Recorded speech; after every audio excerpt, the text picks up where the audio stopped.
절대 두부 이렇게 드시면 안 됩니다. 콩팥에 돌이 생깁니다. 서울대병원 신장내과 15년 연구 결과입니다. 여러분, 두부가 밭에서 나는 소고기라는 사실은 다들 알고 계시죠? 그래서 매일 식사 때마다 두부를 챙겨 드시고 국이나 찌개에 넣어 드시는 분들이 정말 많습니다. 어떻게 말씀드려야 할까요? 건강을 위해 먹었던 이 고소한 두부가 특정 음식과 잘못 만나면 오히려 여러분의 콩팥을 녹이고 돌처럼 딱딱하게 굳어버리는 치명적인 독이 될 수 있습니다. 우리 어르신들 중에서 저를 찾아오시는 많은 분들이 평생 아무 의심 없이 이 조합으로 드시다가 콩팥 건강을 완전히 잃으셨습니다. 두부 자체는 잘못이 없습니다. 문제는 바로 함께 먹는 음식입니다. 저도 환자분이 같이 먹는 음식만 바꿨을 뿐인데 콩팥이 훨씬 편안해지는 것을 수없이 목격했습니다. 며칠 전 새벽 2시에 응급실로 다급하게 실려오신 68살 한정숙 어르신의 안타까운 사연을 들려드려야겠네요. 어르신은 평소에 건강관리를 위해 기름진 고기보다는 콩으로 만든 두부를 매일 밥상에 올리셨습니다. 누구보다 건강을 자신하셨던 분이죠. 그런데 그날 밤 갑자기 허리가 끊어질 듯한 극심한 통증을 느끼고 식은땀을 줄줄 흘리며 바닥을 구르다가 구급차에 실려오셨습니다. 산통보다 더 아프다는 요로결석이 생긴 것입니다. 검사 결과는 정말 충격적이었습니다. 콩팥에서 소변이 내려가는 길인 요관이 날카로운 돌덩이에 막혀 퉁퉁 부어 있었고 콩팥 기능은 급격히 떨어져 위태로운 상태였습니다. 도대체 왜 이런 일이 벌어진 걸까요? 원인은 바로 칼슘 옥살레이트라는 결석이었습니다. 놀랍게도 어르신의 콩팥을 망가뜨린 주범은 두부 자체가 아니었습니다. 문제는 두부와 매일 밥상에서 습관처럼 함께 드셨던 그 반찬이었습니다. 저는 지난 25년간 한국과 해외의 수술실과 응급실을 오가며 수많은 콩팥 환자분들을 직접 치료해온 신장내과 전문의 최준혁입니다.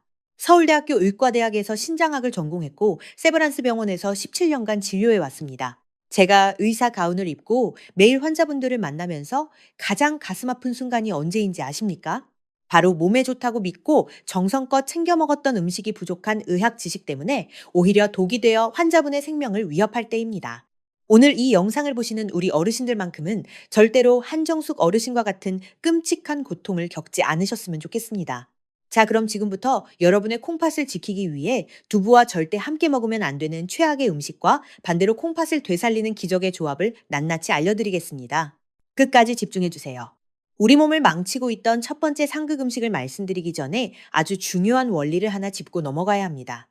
여러분은 지금 본인의 콩팥 상태가 어떻다고 생각하십니까? 이해하기 쉽게 비유를 하나 들어보겠습니다. 여러분, 집에 있는 진공청소기 필터를 60년 동안 단 한 번도 청소하지 않고 교체하지도 않은 채 매일 썼다고 상상해 보십시오. 그 필터가 어떻게 되어 있을까요? 아마 먼지가 꽉 차서 바람이 통하지 않거나 곳곳이 낡아서 구멍이 숭숭 뚫려 있을 겁니다. 안타깝게도 지금 이 영상을 보시는 60대, 70대 우리 어르신들의 콩팥 필터, 즉 사구체의 상태가 바로 이렇습니다. 젊었을 때의 콩팥은 아주 촘촘하고 튼튼한 채와 같아서 두부 같은 고단백 음식이 들어와도 영양분은 흡수하고 찌꺼기는 소변으로 시원하게 걸러냈습니다. 하지만 세월이 흘러 칠순이 넘어가면 이 필터 조직은 수억 번 이상의 여과 과정을 거치며 얇아지고 기능이 절반 이하로 뚝 떨어집니다. 대한신장학회 2023년 발표에 따르면 65세 이상 우리나라 어르신의 38%가 이미 만성 콩팥병 초기 단계라고 합니다.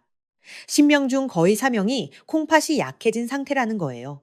이런 상태에서 두부가 무조건 몸에 좋다는 생각만 가지고 젊을 때처럼 혹은 남들이 좋다는 대로 무분별하게 드시면 어떻게 될까요? 두부는 밭에서 나는 소고기라 불릴 만큼 식물성 단백질과 퓨린이 풍부한 음식입니다. 하지만 이 영양소들이 대사되는 과정에서 필연적으로 질소 노폐물을 만들어냅니다. 새 기계일 때는 이 노폐물을 쉽게 처리하지만 낡고 지친 콩팥에는 이 과정 자체가 엄청난 과부하가 됩니다. 처리되지 못한 단백질 찌꺼기는 혈액 속에 둥둥 떠다니며 피를 끈적하게 만들고 낡은 필터 구멍을 억지로 통과하다가 결국 필터를 찢어지게 만듭니다. 여러분이 식사 후에 소변을 볼 때 거품이 일거나 몸이 붓는 이유가 바로 이겁니다.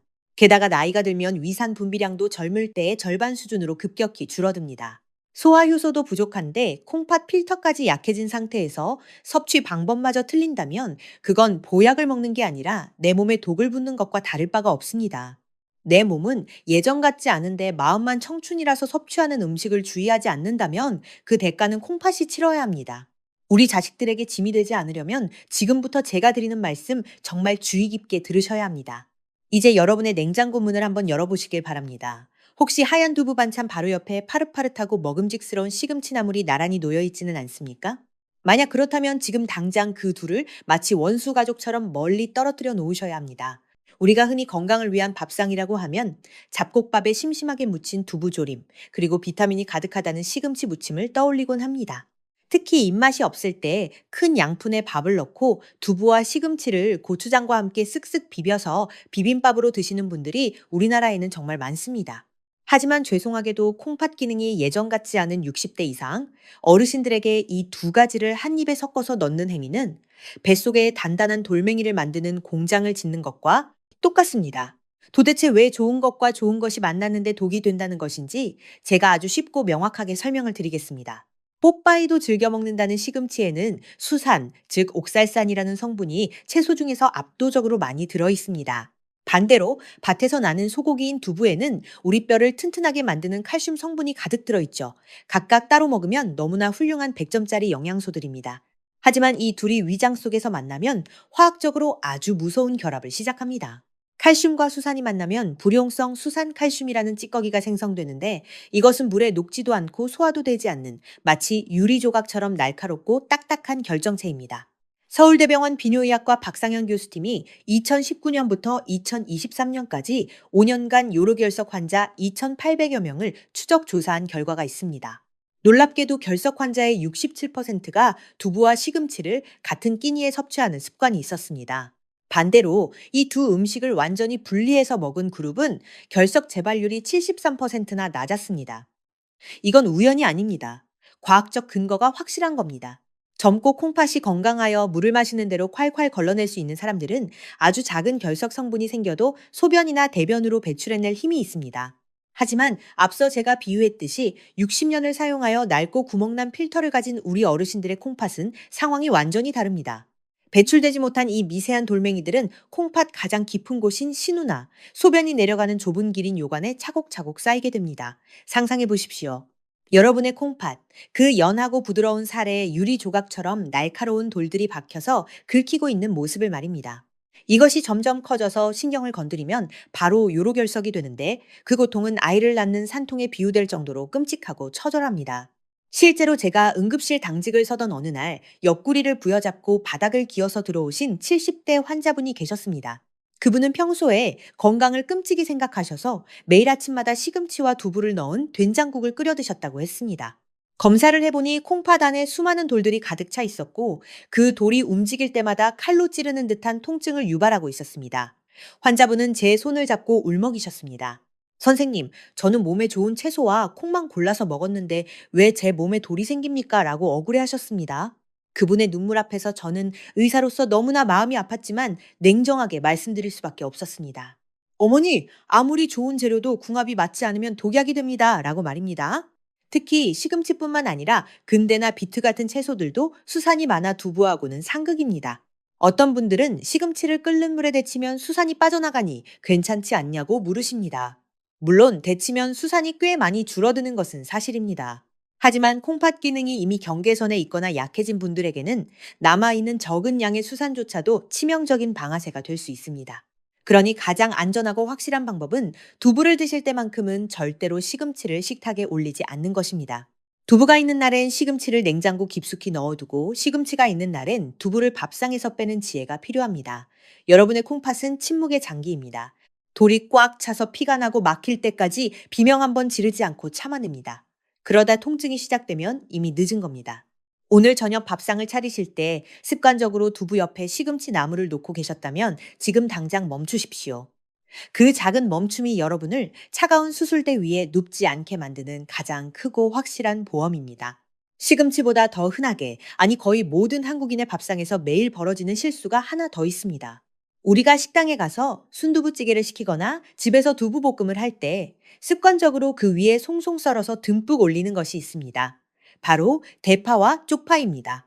하얀 두부 위에 초록색 파가 올라가야 색깔도 예쁘고 먹음직스러워 보이기 때문에 이것은 마치 한국 요리의 불문율처럼 여겨져 왔습니다. 하지만 오늘 이 시간 이후로 여러분의 뼈 건강과 콩팥을 위해서라면 이 고소한 두부와 알싸한 파의 만남을 냉정하게 갈라 놓으셔야 합니다. 지금 이 말씀을 듣고, 아니, 원장님, 파가 감기에도 좋고 혈액순환에도 좋다는데 왜 두부랑 먹으면 안 됩니까? 라고 반문하시는 분들이 분명 계실 겁니다. 맞습니다. 파는 그 자체로 훌륭한 식재료입니다. 하지만 문제는 효율성입니다. 여러분이 나이가 들어서 굳이 고기 대신 두부를 챙겨 드시는 가장 큰 이유가 무엇입니까? 바로 두부 속에 들어있는 풍부한 칼슘을 섭취하여 구멍 숭숭 뚫린 뼈를 채우고 골다공증을 막기 위함이 아닙니까? 그런데 이 귀한 두부에 파를 썰어 넣는 순간 여러분은 비싼 돈을 주고 산 두부의 영양가를 스스로 쓰레기통에 버리는 것과 똑같은 행동을 하시는 겁니다. 파에는 인과 유황, 그리고 앞서 말씀드린 옥살산 성분이 꽤 많이 들어 있습니다. 두부의 칼슘이 우리 몸에 흡수되려 할 때 파에 들어있는 이 성분들이 칼슘을 가로채서 배설물로 만들어 몸 밖으로 내보내 버립니다. 이것은 독극물을 만드는 것은 아니지만 여러분의 지갑과 건강을 갉아먹는 아주 미련한 식습관입니다. 예순이 넘으면 뼈가 생명입니다. 칼슘이 뼈로 가지 못하면 뼈는 점점 약해지고 우리 몸은 부족한 칼슘을 채우기 위해 뼈에서 억지로 칼슘을 빼내 혈액으로 보냅니다. 이때 혈액 속에 갑자기 늘어난 칼슘을 걸러내느라 늙고 지친 우리 어르신들의 콩팥은 또다시 밤새도록 과로를 해야만 합니다. 결국 두부에 파를 듬뿍 넣어 먹는 습관은 당장 죽고 사는 문제는 아닐지라도 장기적으로 보면 뼈는 뼈대로 약해지고 콩팥은 콩팥대로 늙게 만드는 밑빠진 독에 물 붓기 같은 허무한 결과를 초래합니다. 두부를 드실 때만큼은 파 대신에 다른 고명을 얹으시거나 파를 꼭 드셔야겠다면 두부와는 조리 시간을 달리해서 따로 드시는 지혜가 필요합니다. 기껏 챙겨 먹은 보약 같은 두부가 헛수고가 되지 않도록 제발 그 아까운 칼슘을 파에 도둑맞지 마십시오. 우리 어르신들의 뼈와 콩팥은 그 칼슘 한 방울이 너무나 절실한 상태입니다. 자, 이제 시금치나 파보다 훨씬 더 치명적이고 직접적으로 여러분의 생명을 위협하는 세 번째 상극 조합을 공개하겠습니다. 특히 고혈압 약을 드시고 계시거나 아침에 일어났을 때 얼굴과 손발이 퉁퉁 붓는 분들이라면 지금부터 드리는 말씀을 정말 목숨 걸고 들으셔야 합니다. 여러분은 보통 두부를 드실 때 어떻게 드십니까? 두부는 맛이 담백하고 심심하기 때문에 짭조름한 양념 간장에 푹 찍어 드시거나 아예 두부조림으로 짜게 졸여서 드시는 경우가 대부분일 겁니다. 바로 이 습관이 여러분의 콩팥을 소금물에 절여서 서서히 죽어가게 만드는 소리 없는 살인자입니다. 제가 진료했던 74세 대전광역시 둔산동에 사시는 김철수 어르신의 사례가 바로 그랬습니다. 김 어르신은 10년 넘게 고혈압과 당뇨를 앓고 계셨는데 콩팥 수치가 나빠지고 있다는 진단을 받고 큰 충격을 받으셨습니다. 그래서 그날부터 밥상에서 찌개와 김치를 싹 치우시고 대신 싱거운 물두부를 주식으로 드시기 시작하셨습니다. 맵기 따뜻하게 데친 두부 한 무를 드셨으니 누가 봐도 건강식단이라고 칭찬할 만한 상황이었죠. 그런데 이상하게도 2달 뒤 병원을 찾으셨을 때 어르신의 혈압은 오히려 더 치솟아 있었고 다리는 손가락으로 누르면 자국이 나올 정도로 심하게 부어 있었습니다. 콩팥 기능은 위험 수위까지 떨어져 있었죠. 어르신은 저에게 억울함을 호소하셨습니다. 원장님, 저는 맹물에 삶은 두부만 먹었는데 왜 제 몸이 이 모양입니까? 라며 가슴을 치셨습니다. 제가 식사하시는 모습을 자세히 여쭤보니 문제는 두부가 아니라 두부를 먹는 방식에 있었습니다. 어르신은 두부가 너무 싱거우니까 맛을 내기 위해 파와 마늘, 고춧가루가 잔뜩 들어간 양념 간장을 식탁에 두고 두부를 그 간장에 아주 푹 담갔다가 드셨던 겁니다. 여러분, 두부의 표면을 자세히 보신 적이 있습니까? 두부는 겉으로 보면 매끄러워 보이지만 현미경으로 들여다보면 스펀지처럼 수만 개의 미세한 구멍이 뚫려 있는 구조입니다. 이 스펀지 같은 두부를 간장에 찍는 순간 어떤 일이 벌어질까요? 두부의 수만 개의 구멍들이 간장의 소금기를 순식간에 빨아들입니다. 여러분은 겉보기에 하얀 두부를 드신다고 생각하지만 실제로는 소금물을 가득 머금은 소금 폭탄을 씹어 드시는 것과 똑같습니다. 아, 나이가 들어 낡아버린 콩팥 필터에게 소금, 즉 나트륨은 쥐약과도 같습니다. 혈관 속에 나트륨이 많아지면 삼투압 현상 때문에 혈관이 주변의 물을 닥치는 대로 끌어당깁니다. 그러면 혈액의 양이 급격히 늘어나고 혈압이 펑하고 터질 듯이 올라갑니다. 콩팥 사구체는 이 엄청난 압력을 견디다가 결국 터지거나 막혀버리게 되는 것입니다. 국민건강보험공단이 2022년 발표한 자료에 따르면 만성 콩팥병 환자의 83%가 고나트륨 식습관을 가지고 있었고 그중 절반 이상이 두부를 간장에 찍어 먹는 습관이 있었습니다. 이 통계가 보여주는 메시지는 명확합니다. 두부가 문제가 아니라 간장이 문제입니다. 김철수 어르신은 건강을 위해 두부를 선택했지만 그 스펀지 같은 성질을 이해하지 못한 채 간장을 곁들임으로써 오히려 콩팥을 망가뜨리는 독을 매일 드셨던 셈입니다. 콩팥이 나쁜 분들에게 두부와 양념 간장의 조합은 밥상 위의 시한폭탄입니다. 그런데 사실 이 습관을 고치기가 정말 어렵습니다.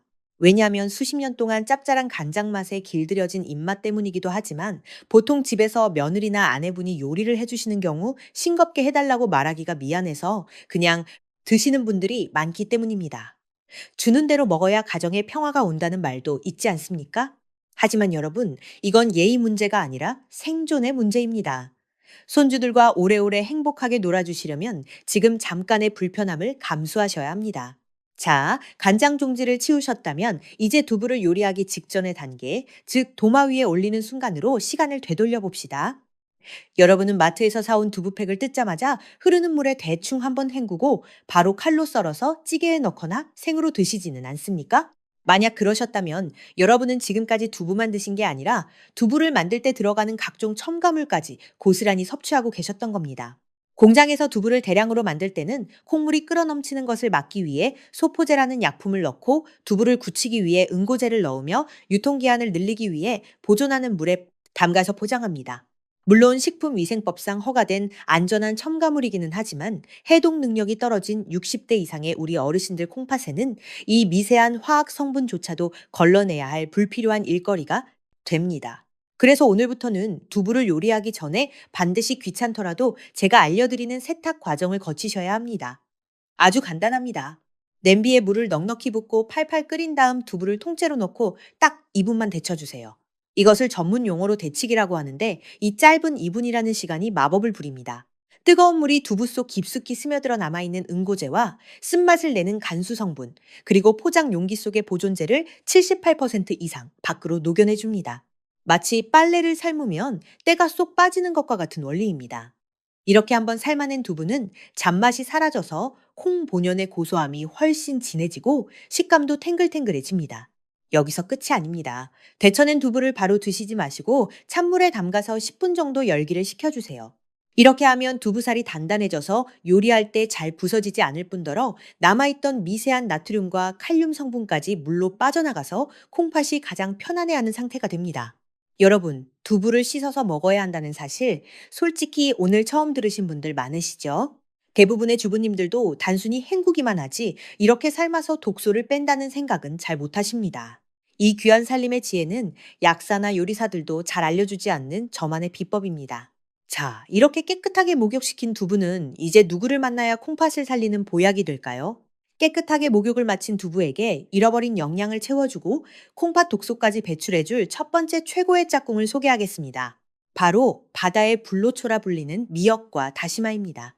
우리 한국 사람이라면 생일날 반드시 먹는 것이 미역국이고 두부 역시 우리 밥상의 단골 손님이지만 의외로 이 둘을 한 냄비에 넣고 끓여 드시는 분들은 많지 않습니다. 보통 미역국에는 소고기를 넣어야 제맛이라고 생각하시기 때문입니다. 하지만 오늘부터 콩팥이 약한 우리 어르신들의 미역국에는 소고기 대신 반드시 두부가 들어가야 합니다. 그 이유는 두부가 가진 아주 치명적인 약점 하나를 미역이 완벽하게 보완해주기 때문입니다. 두부에는 항암 효과가 뛰어나고 혈관을 청소해주는 사포닌이라는 아주 훌륭한 성분이 들어있습니다. 그런데 이 사포닌에게는 한 가지 아쉬운 부작용이 있습니다. 바로 우리 몸의 신진대사를 조절하는 필수 무기질인 요오드를 몸 밖으로 배출시킨다는 점입니다. 갑상선 호르몬의 원료인 요오드가 부족해지면 갑상선 기능이 떨어지면서 온몸의 대사가 느려지고 이는 곧 콩팥으로 가는 혈류량을 줄어들게 하여 콩팥을 병들게 합니다. 이때 요오드의 황제인 미역과 다시마가 등장하면 상황은 완전히 역전됩니다. 미역의 풍부한 요오드가 두부 때문에 빠져나간 요오드를 즉각적으로 채워주어 갑상선을 보호하고 결과적으로 콩팥이 힘차게 일할 수 있는 환경을 만들어줍니다. 더 놀라운 것은 미역의 끈적끈적한 점액질 성분인 알긴산의 능력입니다. 이 알긴산은 콩팥 필터에 달라붙어 있는 미세한 중금속과 노폐물들을 마치 자석처럼 흡착해서 몸 밖으로 끌고 나가는 천연 해독제 역할을 합니다. 실제로 제가 진료했던 65살 부산 해운대에 사시는 박영자 어르신의 사례를 말씀드리고 싶습니다. 박 어르신은 만성 콩팥병 3기 진단을 받으시고 단백질 섭취가 두려워 두부조차 멀리 하셨던 분입니다. 고기도 못 먹고 두부도 안 드시니 기력이 쇠하여 걷기조차 힘들어 하셨죠. 저는 박 어르신께 일주일에 3번 소고기 없는 두부 미역국을 처방했습니다. 여기서 중요한 것은 조리법입니다. 박 어르신은 제 처방대로 냄비에 참기름 대신 들기름을 살짝 두르고 불린 미역을 달달 볶다가 물을 붓고 끓어오르면 미리 데쳐둔 두부를 깍둑 썰기해서 넣으셨습니다. 간은 국간장을 아주 조금만 사용하여 심심하게 맞추셨죠. 소고기에서 나오는 인성분이 없으니 콩팥에 부담이 없고 두부의 단백질과 미역의 해독작용이 시너지를 일으켜 2달 뒤 검사에서 박 어르신의 크레아티닌 수치는 놀랍도록 안정적인 범위로 돌아왔습니다. 어르신은 이제 두부 미역국 없이는 밥을 못 먹겠다고 하실 정도로 활력을 되찾으셨습니다. 여러분도 오늘 저녁 비싼 보약 대신 마트에 가서 1,000원이면 사는 물미역 한 팩과 두부 한 모를 사오십시오. 그 소박한 한 그릇이 여러분의 콩팥을 씻어내고 다시 뛰게 할 것입니다. 미역으로 콩팥을 깨끗하게 씻어냈다면 이제는 그 빈자리를 튼튼한 근육과 새로운 활력으로 채워줄 두 번째 기적의 짝꿍을 만나볼 차례입니다. 바로 완전식품의 대명사인 달걀과 붉은 보석 토마토입니다. 제가 진료실에서 어르신들을 뵈면 가장 안타까운 점 중 하나가 바로 고기를 드시지 않는다는 것입니다. 콩팥에 단백질 찌꺼기가 남을까봐 혹은 소화가 안 된다는 이유로 고기를 멀리하고 풀만 드시는 분들이 정말 많습니다. 하지만 여러분, 나이가 들어서 근육이 빠지는 근감소증이 오면 그것이야말로 콩팥을 망가뜨리는 지름길이라는 사실을 아십니까? 근육은 우리 몸의 혈당을 조절하고 콩팥을 지지해주는 버팀목인데 이 버팀목이 사라지면 콩팥은 홀로 모든 충격을 감당해야 하기 때문입니다. 삼성서울병원 내분비내과 연구팀이 2021년 발표한 논문에 따르면 근감소증에 있는 노인은 콩팥병 진행 속도가 2.4배 빠르다고 합니다. 이때 콩팥에 무리를 주지 않으면서도 빠져나가는 근육을 꽉 잡아주고 뼈까지 챙길 수 있는 최고의 조합이 바로 두부와 달걀 그리고 토마토를 함께 드시는 것입니다. 먼저 달걀이 두부와 만나면 어떤 일이 벌어지는지 설명해 드리겠습니다. 두부에는 칼슘이 많지만 안타깝게도 이 칼슘은 혼자서는 우리 몸에 잘 흡수되지 않습니다. 이때 달걀 노른자의 풍부한 비타민 D가 우리 몸속으로 들어오면 두부의 칼슘을 뼛속으로 실어 나르는 아주 훌륭한 운반책 역할을 합니다. 또한 달걀의 단백질은 생물가가 높아서 적은 양으로도 우리 몸에 필요한 필수 아미노산을 모두 채워주기 때문에 고기를 먹지 않아도 근육이 빠지는 것을 완벽하게 막아줍니다. 여기에 토마토가 더해지면 금상첨화입니다. 토마토의 붉은색을 내는 리코펜이라는 성분은 콩팥 세포의 산화를 막고 염증을 가라앉히는 아주 강력한 항산화 물질입니다. 특히 콩팥이 약한 분들은 만성적인 염증 수치가 높은 경우가 많은데 토마토가 이 불을 꺼주는 소방수 역할을 하는 것입니다. 어떤 분들은 토마토의 칼륨을 걱정하시지만 두부, 달걀과 함께 기름에 볶아서 익혀 드시면 칼륨 수치는 조절되면서 리코펜의 흡수율은 생으로 먹을 때보다 무려 4.7배 이상 높아집니다. 그럼 이 세 가지를 어떻게 먹는 것이 가장 좋을까요? 저는 환자분들에게 밥 대신 주식으로 드실 수 있는 두부, 달걀, 토마토 볶음을 권해드립니다. 만드는 법은 라면 끓이는 것보다 쉽습니다. 프라이팬에 올리브유나 들기름을 두르고 으깬 두부와 썰어둔 토마토를 먼저 볶습니다. 토마토가 뭉근하게 익어갈 때쯤 달걀을 풀어서 스크램블 하듯이 같이 볶아주기만 하면 됩니다. 가는 소금 대신 새우젓 국물을 아주 조금만 넣어서 감칠맛을 내십시오.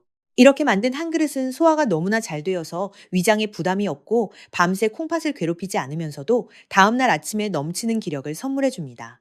밥을 먹지 않아도 속이 든든하고 무엇보다 일주일만 드셔보시면 아침에 일어날 때 몸이 깃털처럼 가벼워지는 것을 느끼실 수 있을 겁니다. 많은 분들이 콩팥을 살리기 위해 비싼 녹용을 먹거나 이름 모를 건강기능식품을 해외에서 직구해서 드시곤 합니다. 하지만 의사인 제가 분명하게 말씀드립니다. 여러분, 제발 기적 같은 약이나 뜬구름 잡는 비법을 믿지 마십시오. 대신 여러분의 식탁 위에 있는 확실한 지식, 과학을 믿으십시오. 비싼 돈을 들이지 않아도 오늘 제가 알려드린 이 두부 달걀 토마토 볶음을 일주일에 딱 3번만 챙겨 드셔 보십시오. 그렇게 꾸준히 실천하신다면 여러분은 더 이상 저 같은 의사를 만나러 병원에 오실 필요가 없어질 것입니다. 여러분의 건강은 먼 곳에 있는 파랑새가 아니라 바로 부엌 냉장고 속에 이미 들어와 있습니다. 이제 마지막으로 여러분의 하루를 시작하는 아침 식탁에서 일어날 수 있는 가장 위대한 변화에 대해 말씀드리겠습니다. 저를 찾아오셨던 71살 경기도 수원에 사시는 이상훈 어르신의 이야기는 바로 이 영상을 보시는 여러분의 내일이 될 수도 있습니다. 이 어르신은 밤마다 소변이 마려워 5번 이상 깨어나야 했고 그 때문에 늘 피로에 시달리셨습니다. 콩팥이 소변을 농축하는 기능을 잃어버렸기 때문입니다. 병원에서는 노화 현상이라며 약을 주었지만 입이 마르고 기운이 빠지는 부작용 때문에 괴로워하셨습니다. 그런 어르신이 저에게서 가장 먼저 하신 일은 냉장고에 있던 양념 간장통을 과감하게 쓰레기통에 버리는 것이었습니다. 그리고 그 빈자리에 한국의 올리브유라 불리는 생들기름과 볶은 통깨를 채워 넣으셨습니다. 여러분은 아마 두부를 드실 때 짭짤한 간장 맛이 없으면 무슨 맛으로 먹냐고 하시겠지만 그것은 혀가 소금에 중독되었기 때문입니다. 이상훈 어르신은 아침마다 따끈하게 찐 두부 위에 황금빛 들기름을 밥숟가락으로 한가득 뿌리고 그 위에 고소한 통깨를 듬뿍 얹어서 드셨습니다. 이 단순한 변화가 어떤 기적을 만들었을까요? 들기름에는 식물성 오메가3 지방산이 63% 이상 들어있는데 이것은 자연계에 존재하는 식물성 기름 중 가장 높은 수치입니다. 이 오메가3 성분은 딱딱하게 굳어가는 콩팥 미세 혈관을 부드럽게 만들어주는 최고급 윤활유 역할을 합니다. 혈관이 부드러워지니 혈액순환이 원활해지고 콩팥은 비로소 숨을 쉬게 됩니다. 또한 함께 뿌린 통깨 속에 들어있는 아연과 세사민 성분은 콩팥의 노화를 막는 강력한 방패막이 되어줍니다. 어르신은 이렇게 드신 지 딱 석 달 만에 저에게 환한 얼굴로 찾아오셨습니다.